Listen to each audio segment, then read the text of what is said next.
Assalamualaikum wargi sadayana wilujeng petepang deui di channel Simkuring. Mugia wargi sadayana dipaparin kesehatan tur kabagjaan. Amin ya robbal alamin. Menantu Dewa, episode 713, Yang Chen benar-benar tercengang. Dia jelas tidak ingin melihat begitu banyak wanita di sekitarnya. Bagaimana dia bisa menjadi wanitaku? Bai Hua juga terkejut di tempat kejadian. Dia sudah merasa cemburu saat melihat Suanji, namun, dia tetap menghibur dirinya sendiri, dengan mengatakan pada dirinya sendiri bahwa dia pasti salah paham terhadap Yang Chen. Yang Chen jelas bukan tipe orang yang melakukan sesuatu dengan sembarangan. Namun, setelah Suanji mengatakannya sendiri, bagaimana mungkin dia percaya bahwa tidak ada apapun di antara Yang Chen dan Suanji? Oh, maaf. Kakak senior Yang, maaf telah mengganggu Anda. Setelah Bai Hua selesai berbicara, dia berbalik dan meninggalkan gua. Yang Chen kemudian tersadar. Dia mendorong Suanji ke samping dengan rasa jijik yang jelas dan buru-buru mengejarnya keluar dari gua. Bai Hua, izinkan saya menjelaskan. Dia dengan cepat menyusul Bai Hua. Tidak ada apapun di antara kami. Saya hanya merawat lukanya. Kemudian, dia tetap tidak sadarkan diri, jadi saya tidak memintanya untuk pergi. Aku bahkan tidak tahu namanya. Bagaimana mungkin dia wanitaku? Jangan percaya kata-kata wanita itu, dia hanya mencoba membuatmu kesal. Bai Hua merasakan kehangatan di hatinya ketika melihat Yang Chen bergegas menghampirinya untuk menjelaskan. Dia benar-benar menjelaskannya padaku. Dia pasti punya perasaan padaku, kan? Hatiku yang hilang akhirnya terhangatkan. Namun, di permukaan dia masih tampak marah. Dia cemberut, mendengus dingin, dan berkata dengan acuh tak acuh, "Mengapa kau menjelaskan semua ini padaku? Entah dia wanitamu atau bukan, apa hubungannya denganku? Aku bukan istrimu, jadi aku tidak peduli kau bersama wanita mana." Setelah mengatakan itu, dia berbalik dengan anggun. Namun setelah berbalik, dia menyesalinya, "Kakak yang sebenarnya menyukaiku, kan? Bagaimana mungkin aku mengatakan hal seperti itu karena marah? Bagaimana jika dia benar-benar marah?" Saat itu dia sedang melamun. Suara Suanji kembali terngiang di telingaku. Suanji menyilangkan tangannya, menatap Yang Chen dengan ekspresi mengejek. Dasar pria tak berperasaan, mencoba mengejar wanita lain tepat di depanku. Dia sangat kasar padaku tadi malam, dan dia terus mengatakan bahwa dia hanya mencintaiku. Sekarang setelah kamu melihat adik-adik perempuan lainnya, kamu sudah berpikir untuk jatuh cinta pada orang lain. Setelah mengatakan itu, dia menatap Bai Hua dengan ekspresi puas. "Adikku, jangan biarkan Yang Chen mempermainkan perasaanmu." Dia menepuk perutnya lagi. "Aku hamil anak Yang Chen. Mulai sekarang, sebaiknya kau menjauh darinya." Kata-kata itu menghantam Bai Hua seperti petir di siang bolong, membuat tubuhnya kaku. Namun mereka segera menyadari apa yang sedang terjadi. Dia menahan amarahnya dan tersenyum tipis. "Meskipun kau tipe wanita yang suka berganti pasangan, kakak senior yang jelas bukan tipe pria yang suka berganti pasangan. Aku percaya padanya, dia pasti tidak akan menyukai wanita sepertimu." Namun, dia tidak terlalu percaya diri saat mengucapkan kata-kata itu. Lagi pula, Suanji di hadapannya memiliki wajah yang benar-benar cantik. Mungkin hanya sedikit pria yang mampu menolak kecantikan yang menakjubkan ini. Bahkan Bai Hua, seorang wanita, menganggap Suanji sangat cantik. Secara khusus, adegan memasuki gua barusan masih terbayang jelas dalam benaknya. Dia dapat melihat dengan jelas bahwa Suanji dan Yang Chen berada di ranjang batu yang sama. Wajah cantik Suanji memerah saat ia mengenakan pakaiannya. Tanpa perlu membayangkannya pun, orang dapat dengan mudah membayangkan apa yang dilakukan pria dan wanita yang sendirian di dalam gua tersebut. Xuanji tertawa dan berkata, jika dia tidak menyukaiku, bagaimana mungkin dia membiarkanku hamil anak darinya? Jika dia tidak menyukaiku, bagaimana mungkin dia membiarkanku sekamar dengannya? Bagaimana mungkin dia bekerja sekeras itu? Bagaimana mungkin dia membuatku terjaga sepanjang malam? Semua ini terdengar sangat masuk akal. Kali ini, Bai Hua benar-benar putus asa. Melihat mata Bai Hua yang memerah, Xuanji merasa sangat puas dan melanjutkan, apa hubunganmu dengan priaku? Apa yang kau inginkan darinya sepagi ini? Aku tidak peduli bagaimana hubunganmu dengannya sebelumnya. Aku bisa melupakan masa lalu. Tapi sekarang situasinya berbeda. Demi anak dalam kandunganku, aku melarangmu mendekatinya lagi. Atau jangan salahkan aku jika aku bersikap kasar padamu. Jantung Bai Hua berdebar kencang dan terasa sakit. Meskipun dia menyukai Yang Chen, dia tidak pernah mengungkapkan perasaannya kepadanya. Tidak pernah ada hubungan apapun antara dia dan Yang Chen. Bai Hua menatap Yang Chen dengan mata merah dan air mata yang berkilauan. Yang Chen sangat marah.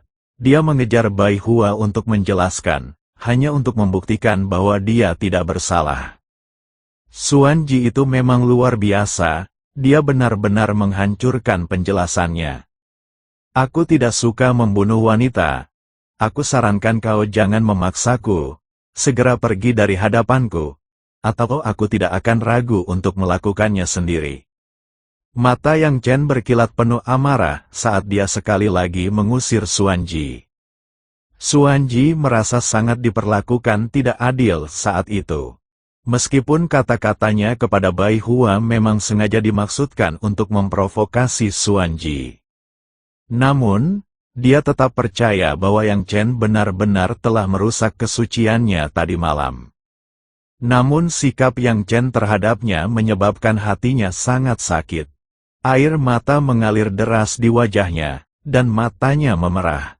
Yang Chen, kau pria tak berperasaan, betapa kejamnya kau. Mereka hanya peduli pada kesenangan mereka sendiri dan kemudian memunggungi orang lain. Begitu bayiku lahir, jangan pernah berpikir untuk membiarkan anak itu mengenalimu sebagai ayahnya. Setelah selesai berteriak sekuat tenaga, dia berlari keluar, tampak sedih dan menyeka air matanya. Siapapun yang melihat adegan ini akan berpikir Yang Chen adalah pria yang tidak berperasaan. Yang Chen berpikir dalam hati, aku tidak bersalah. Aku tidak bisa membersihkan namaku bahkan jika aku melompat ke Sungai Kuning. Seperti yang diharapkan, Bai Hua mempercayai perkataan Xuanji. Lagi pula, penampilan Xuanji bukanlah sebuah sandiwara, melainkan ekspresi tulus dari perasaannya. Kakak senior Yang, perlakukan dia dengan baik mulai sekarang. Bai Hua tak mampu lagi menahan air matanya. Dia berbalik. Wajahnya sudah basah oleh air mata. Dia berlari kecil dan menghilang dari pandangan Yang Chen. Yang Chen benar-benar tak berdaya. Dia berdiri di sana dan berteriak, wanita gila itu bicara omong kosong. Aku benar-benar tidak menyentuhnya. Bai Hua tidak lagi mempercayai penjelasan Yang Chen. Dia menangis dan berkata, Kakak Yang, saya berharap Anda bahagia. Tepat saat itu, keempat tetua datang mencari Yang Chen. Melihat hal itu, mereka dipenuhi kebingungan. Bai Hua, ada apa? Siapa yang mengganggumu? Bai Sihai bertanya sambil mengerutkan kening. Tidak apa-apa. Bai Hua pergi tanpa melirik kelompok itu sedikit pun. Bai Sihai menggaruk bagian belakang kepalanya. Aneh sekali. Gadis ini biasanya sangat hormat kepada kami. Ada apa dengannya hari ini? Dia melarikan diri dari gua guru. Apakah guru menindasnya? Empat tetua bergegas tiba di gua Yang Chen. Begitu mereka tiba, mereka melihat Yang Chen berdiri di pintu masuk gua dengan ekspresi sedih. Bai Sihai langsung bertanya, Guru, Apakah Anda menindas Bai Hua? Dia sangat menyukaimu, bagaimana mungkin kamu tega membuatnya menangis? Apa sebenarnya yang kau lakukan padanya? Yang Chen menggelengkan kepalanya, tidak ada yang serius. Dia hanya sedikit salah paham padaku. Bai Sihai mendesak lebih lanjut, kesalahpahaman apa? Kau tidak memaksanya melakukan apapun, kan? Yang Chen tak kuasa menahan diri untuk memutar bola matanya ke arah Bai Sihai. Apakah aku tipe orang seperti itu? Ayo kita masuk ke dalam gua dulu, dan aku akan menjelaskannya perlahan-lahan.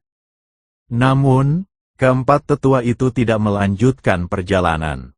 Bai Sihai menunjuk ke dalam gua. Bukankah wanita yang terluka itu masih di dalam? Tidak akan nyaman bagi kita untuk masuk. Yang Chen tentu tahu bahwa Bai Sihai merujuk pada Xuanji. Dia marah setiap kali nama Xuanji disebutkan. Wanita gila itu sudah pergi. Dia berbalik dan memasuki gua. Keempat tetua itu kemudian mengikuti mereka masuk ke dalam. Melihat spray yang berantakan di atas ranjang batu, keempat tetua itu mengerti. Bai Sihai berkata, Bai Hua menangis karena kau berada di ruangan yang sama dengan wanita lain, kan? Yang Chen tidak menyembunyikan apapun dan mengangguk, benar. Kemudian dia menceritakan apa yang telah terjadi. Mendengar hal itu, Bai Sihai memasang ekspresi tidak percaya. Apakah kamu yakin tidak terjadi apapun antara kamu dan wanita itu? Jika kau benar-benar tidak bersalah, mengapa Bai Hua menangis terseduh-seduh? Kamu tidak berbohong kepada kami, kan?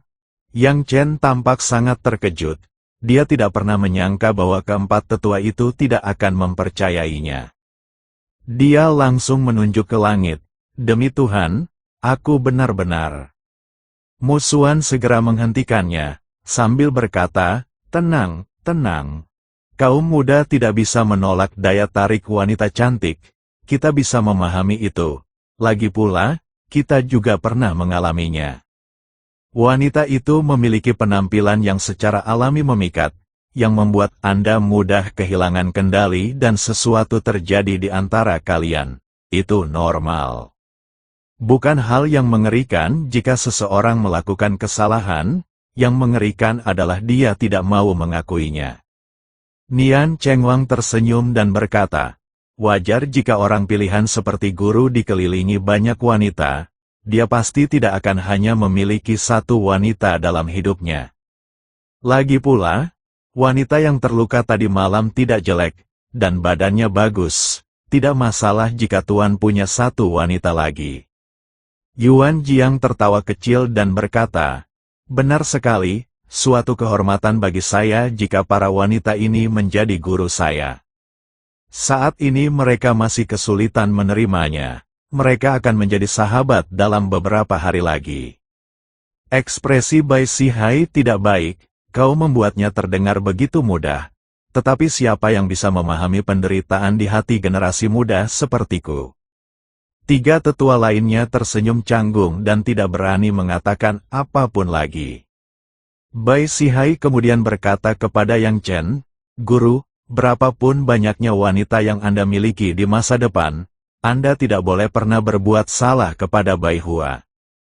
Perasaannya terhadapmu jelas terlihat oleh semua orang.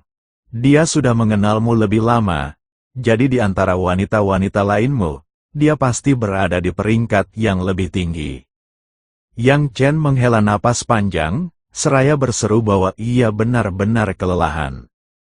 Dia dengan sabar menjelaskan kasusnya untuk membersihkan namanya, tetapi keempat tetua itu tetap berpegang pada keyakinan tersebut. Sudah pernah saya katakan sebelumnya, saya punya istri dan anak perempuan, saya hanya mencintai mereka, dan saya tidak akan pernah menikahi wanita lain. Berhentilah berpikir omong kosong dan fokuslah pada peningkatan kekuatanmu. Aku harus mulai bercocok tanam sekarang, kalau tidak ada pilihan lain, kalian semua bisa kembali. Yang Chen segera memerintahkan mereka untuk pergi. Dia tahu bahwa jika keempat tetua itu terus tinggal, mereka pasti akan terus berperan sebagai mak comblang. Melihat Yang Chen sangat sedih, keempat tetua itu tidak berkata apa-apa lagi dan pergi. Yang Chen melanjutkan kultivasinya, berusaha menembus ke puncak tahap jiwa baru lahir. Setelah terobosan berhasil, akan ada peluang besar untuk membunuh Raja Iblis saat bertemu dengannya lagi. Dia yakin bahwa dia bahkan bisa menghadapi Kaisar Naga dan ahli berjubah hitam misterius itu. Namun, seiring berjalannya hari, malam pun tiba. Pada akhirnya, mereka tetap tidak berhasil menembus pertahanan lawan. Apa yang terjadi? Kita sudah berlatih begitu lama. Meskipun energi spiritualnya tipis, seharusnya kita tidak bisa menembus batasan, kan? Yang Chen tampak serius. Ketidakmampuan untuk meningkatkan tingkat kultivasi bukanlah hal yang baik bagi seorang seniman bela diri. Dia tidak ingin kekuatannya stagnan. Musuh yang kita hadapi sekarang lebih kuat daripada yang terakhir. Kekuatan kita saat ini masih jauh dari cukup. Ancaman terbesar baginya adalah sosok misterius dan perkasa berjubah hitam itu. Jika orang itu tiba-tiba memutuskan untuk membunuhnya suatu hari nanti, dia akan kesulitan bahkan untuk melarikan diri. Pertama kali dia berhasil melarikan diri, itu berkat artefak magis Xuanji yang digunakan untuk melarikan diri. Dia sudah pernah menggunakannya pada ahli berjubah hitam misterius itu sekali, pihak lain tentu tidak akan memberinya kesempatan lagi. Memikirkan hal itu, dia mengeluarkan mutiara matahari merah dari cincin kaisar. Apakah kita benar-benar harus menggunakan mutiara matahari merah ini sekarang untuk menerobos? Yang Chen tampak ragu-ragu. Dia tahu lebih baik daripada siapapun betapa berharganya mutiara matahari merah itu. Bai Qingluan mempertaruhkan nyawanya untuk memasuki reruntuhan kuno demi menemukan harta karun ini. Dia benar-benar enggan mengerahkan begitu banyak usaha hanya untuk menembus puncak tahap Naschen Sol. Semakin jauh Anda maju dalam kultivasi, semakin sulit untuk mencapai terobosan. Akan ada banyak tempat lain di masa depan yang membutuhkan Crimson Sun Pearl. Dia masih ingat dengan jelas kata-kata yang ditinggalkan Dewa Gunung Abadi itu kepadanya saat dia pergi.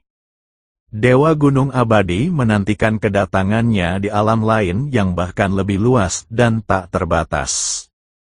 Untuk mencapai ranah tersebut, kekuatan yang dibutuhkan tentu saja jauh lebih besar. Sekarang setelah Crimson Sun Pearl habis digunakan, akan sangat sulit untuk menemukan harta karun tak tertandingi seperti itu untuk terobosan di masa depan. Namun, jika kita tidak terus menerobos, kekuatan kita saat ini jelas tidak cukup untuk melawan musuh-musuh di hadapan kita. Yang Chen tampak sedih, mengambil mutiara matahari merah di tangannya lalu meletakkannya kembali. Beberapa kali mutiara itu mendekati bibirnya, tetapi dia tidak mampu menelannya. Tepat saat itu, pintu batu itu tiba-tiba didorong hingga terbuka. Yang Chen mengerutkan kening, wajahnya dipenuhi amarah. Secara naluriah, dia menyimpan mutiara matahari merah itu. Jika Bai Qingluan melihat ini, akan sulit untuk menjelaskannya. Namun, ketika dia berbalik, dia mendapati bahwa orang yang datang sebenarnya adalah Xuanji. Yang Chen berkata dengan marah, "Kenapa kau datang lagi? Sebenarnya apa yang kau inginkan?"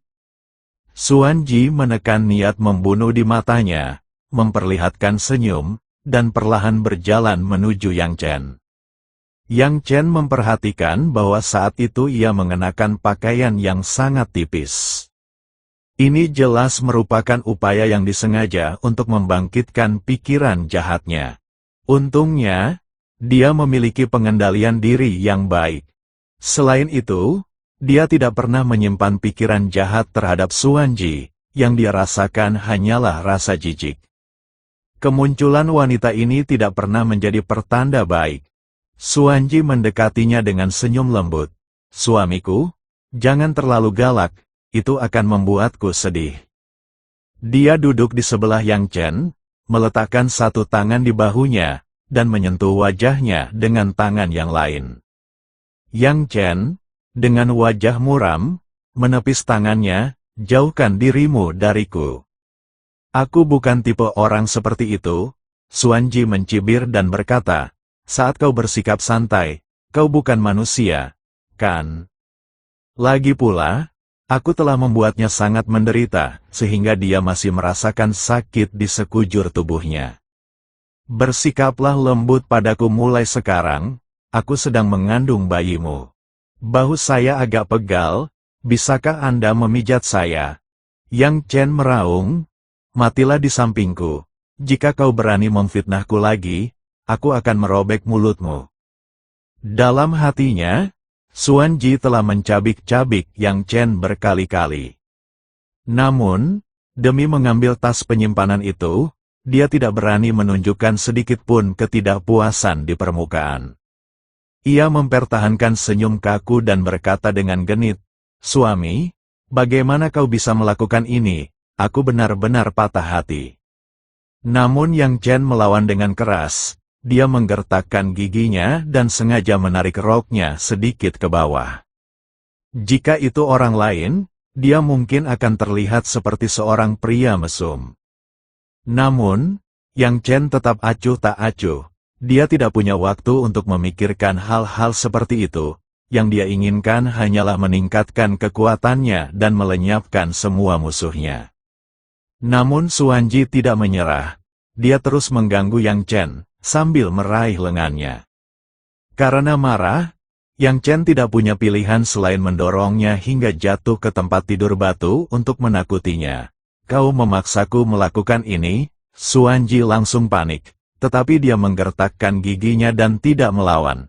Yang Chen, kakak senior Yang, namun, pada saat itu, Bai Qingluan dan Bai Hua tiba-tiba mendorong pintu batu gua itu, hingga terbuka.